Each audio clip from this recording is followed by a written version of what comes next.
Hello guys. ඉතින් කොහොමද ඔයාලට? අද මම වීඩියෝ එකකින් ගේන්න යන්නේ ධර්ම ගැලස් සෙටප් එකක් අන්බොක්ස් කරන විදිය. එහෙනම් අපි වීඩියෝ එකට යමු.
යාළුවනේ ඔයාලටත් මේ වගේ එකක් හදාගන්න ඕන නම් මට කමෙන්ට් එකක් දාලා තියන්න.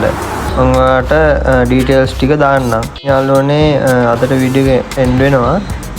තව ලස්සන වීඩියෝ ක්ලිප්ස් ටිකකුත් තියෙනවා. ඒ ටිකත් බලලම ඔයගොල්ලන් හිතන දේවල් කමෙන්ට් එකක් දාන්න. ඉතින් සබ්ස්ක්‍රයිබ් කරලා නැති කට්ටිය සබ්ස්ක්‍රයිබ් කරලා බෙල් අයිකන් එක ක්ලික් කරලා යන්න අමතක කරන්න එපා. එහෙනම් මගේ යාළුවෝ හැමෝටම ජය වේවා.